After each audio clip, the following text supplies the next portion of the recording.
September was a pretty packed month, huh? I bet you're still playing Hollow Knight Silksong as that finally made an epic appearance after so long. Maybe you're playing Borderlands 4 with your friends and getting accused by Randy Pitchford. Perhaps you're scaring yourself senseless with Silent Hill F, which is a fantastic return to form for the franchise. Maybe you're playing Chronos The New Dawn, or the other massive indie hit Hades 2 getting its 1.0 release, or uncovering the mystery in Hell Is Us, racing the dimensions in Sonic Racing Crossworlds, or platforming as Pac-Man. Well, guess what? You better hurry up and finish those, as October is even more jam-packed with gaming goodies. This final straight of 2025 is relentless in the best way possible. Please note that this is not every game releasing in October, or I would never get this video out, but it is what I consider to be the ones you should keep on your radar. If you want to support the channel, please consider leaving a like and subscribe, or if you don't like it, then leave a thumbs down and let me know how I could be better for you. Now, with the housekeeping out of the way, let's get into it. Revealed earlier this month at the Nintendo Direct was the Switch ports for Mario Galaxy and Mario Galaxy 2. Galaxy has been available on the Switch 1, but Galaxy 2 never made its way over until now. They have very slight enhancements for the Switch 2, but I don't believe that they have a dedicated Switch 2 port, which doesn't really make sense to me. These are both fantastic games, originally released on the Wii and subject to motion controls, which you can still choose to use, although I imagine most will not. You can purchase the Galaxy games either individually or as a bundle to experience them on the new hardware on October 2nd. Also releasing on that day is PlayStation's tentpole first-party release, Ghost of Yotei.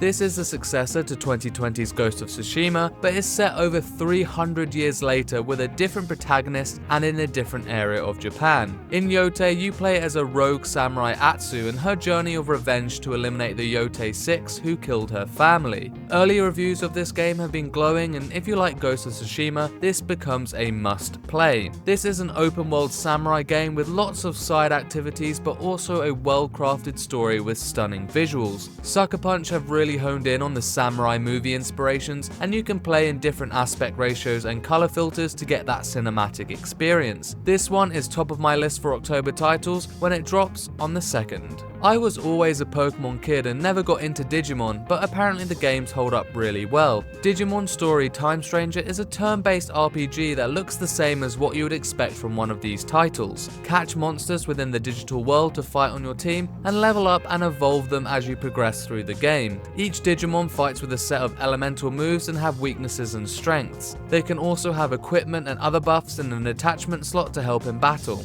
All excess Digimon can be trained in the Digifarm when not in the active party to keep them battle ready. If you've played any Pokemon game, all of this will sound familiar, but what I will say is that the early previews of this game have been really positive, whereas we all know how Pokemon has been treated in recent releases. This may be the game to transition to if you are longing for this style when it releases on October 3rd. If you want a gorgeous looking action roguelike beat 'em up, then this next one's for you. Absolum glances back to the days of arcade beat 'em ups, but modernizes them by making it a roguelike. It is a 2D side-scroller which can be played either solo or 2-player with local and online co-op. There are 4 classes to choose from, and each run contains various buffs and perks to unlock as you progress through these levels to enhance your run. When you die, you can advance side quests, unlock permanent buffs and skills, and buy items to give you a better chance next time. As you get deeper into the game and further on your runs, you can find new paths, new worlds and levels, and the overarching story will naturally come to its conclusion. The main attraction here is the art style combined with the old school beat 'em up combat,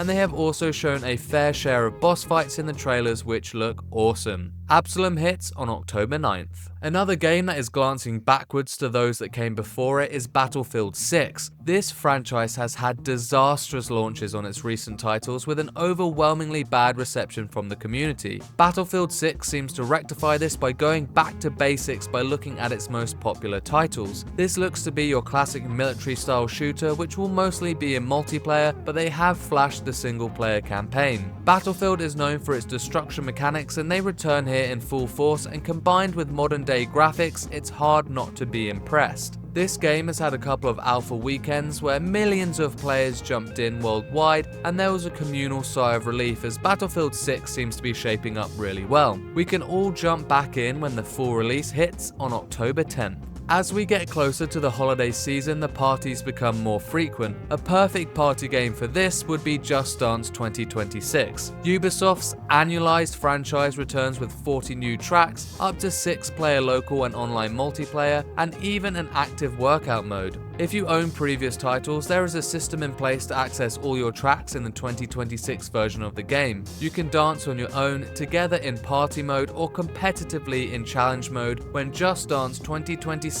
releases on October 14th. Another big Nintendo release hitting on October is Pokemon Legends ZA. This has had a long marketing campaign, so I would be surprised if you hadn't seen any of this before now. Unlike the previous Legends game, which was set far in the past, ZA is based in modern-day Lumio City from the X and Y games. This title features more active combat, including dodges, to make battles feel more like they are represented in the anime. The battles also feature a ranking system as you progress through the game, where you start at rank Z and try to make your way up to rank A, as the namesake suggests. The starting Pokemon are cross-generational, as you get the choice of Chikorita, Totodile, or Tepig, which is nostalgic for me, but then this game also features all the modernized Pokemon mechanics like Mega Evolutions, which I could take or leave. Legends ZA is coming to Switch 1, but it also has a dedicated Switch 2 release when it drops on October 16th. One of my favorite Xbox Game Studios developers, Double Fine, released their next game in October. Keeper is an action-adventure game where you play as a walking lighthouse accompanied by a bird companion. Double Fine's psychedelic visuals are on full show in the brief trailers we have seen of this game, but it is hard to explain what to expect, so I think the best way is to turn to Double Fine themselves for this synopsis. Pulling from their website, on an island in a long-lost sea, a forgotten lighthouse stands dormant in the shadow of a distant mountain peak.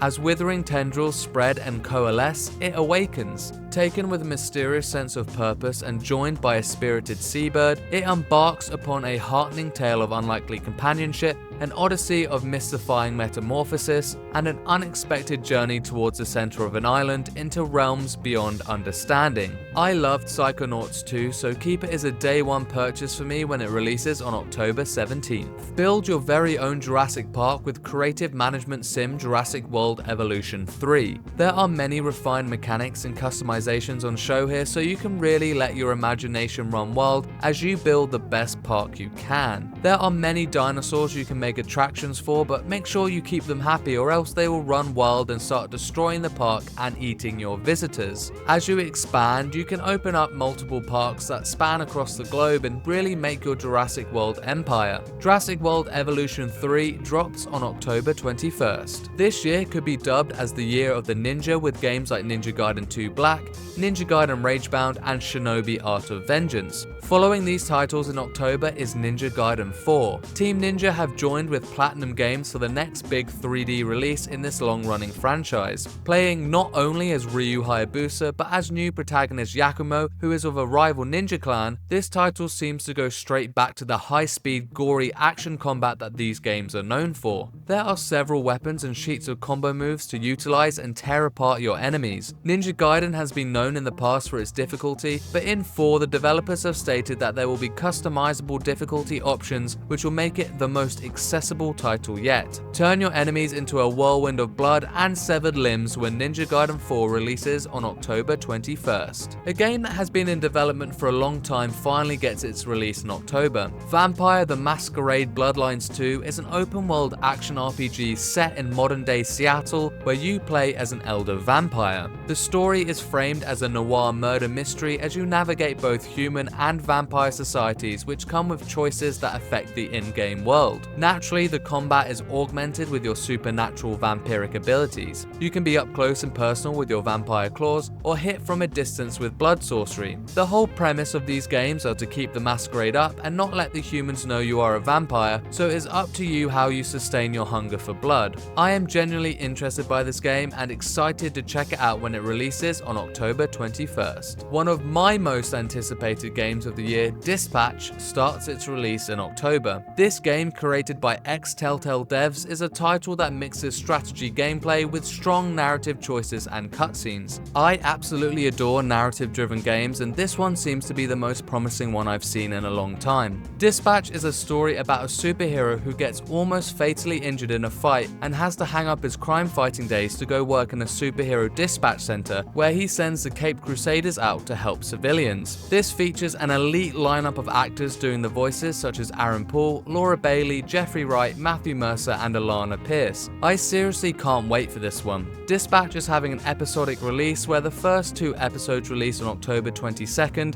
and from then on, every week we'll have 2 episodes released until all 8 are out by November 12th. A franchise with a cult following, Katamari, gets a brand new title in October with Once Upon a Katamari, pulling from Bandai Namco's website. In this puzzle action-adventure game, the king of all cosmos was fiddling with a scroll and accidentally destroys the Earth and stars. Now, the prince must roll the Katamari across time itself, collecting objects through stages in the Jurassic era, Ice Age, historical Japan, and more to rebuild the glittering night sky. New stages, new music, and never-before-seen items like the magnet provide an exhilarating new experience. Plus, select 68 cousins to play as, or use the new customization system to create your own unique character to stand out in the online multiplayer Katamari Ball mode. Now, onward through new worlds to roll up to thy heart's desires and to restore the stars. Once Upon a Katamari hits on October 24th. A studio that I consider as one of the best developers out there, Obsidian Entertainment, are having an absolutely mental year. Releasing both Avowed and Grounded 2 this year clearly wasn't enough, as they have a 3rd game coming in October. The Outer Worlds 2 is a successor to 2019's The Outer Worlds and looks much more polished and refined. This space RPG has it all with an expansive perk and leveling system, a variety of range and melee weapons, branching story narratives, companions, and witty humor. The Outer Worlds 2 seems to build upon everything that made the first title great and make it dramatically better. There are so many games coming out, but I am really in the mood to sink my teeth into a space RPG, so I'll be getting this one for sure when it releases on October 29th. Some of the best games that have released this year have been indie games, and I think this next one could swing into those ranks. Mina the Hollower from Shovel Knight developers Yacht Club Games is a beautiful 2D side-scroller with an 8-bit pixel art graphical style reminiscent of the Game Boy Color. Playing as Mina, you will fight your way through the land in this action RPG. There is a leveling system, a handful of weapons to choose from which switch up combat styles, many challenging boss encounters, and Mina's unique Hollower abilities, all shrouded within a haunting setting. That setting is extremely appropriate as Mina the Hollower releases on October 31st. There is a demo available if you want to get a feel for this game, and I have uploaded my quick look of the game, so go check that out if you're interested. The final game on this extremely packed list of October releases is Terminator 2D No Fate. This is a 2D side-scrolling arcade action game where you play as the characters from the movie across 15 levels. This is run and gun gameplay where you can take cover, and there also seems to be a stealth system when playing as Sarah Connor. The trailers have shown boss battles and epic action sequences, as it seems to blend the cinematic scope of the movies with the arcade 2D pixel art gameplay. It even has a classic CRT filter. There are additional modes like Boss Rush, arcade rankings, and even a mode where you can just play as Sarah Connor on her movie journey from start to finish. Terminator 2D No Fate releases on October 31st. That's everything I think is notable in October, and I would be surprised if there isn't anything there for you, as this month is unbelievably stacked. I just know my backlog is going to be screaming going into November.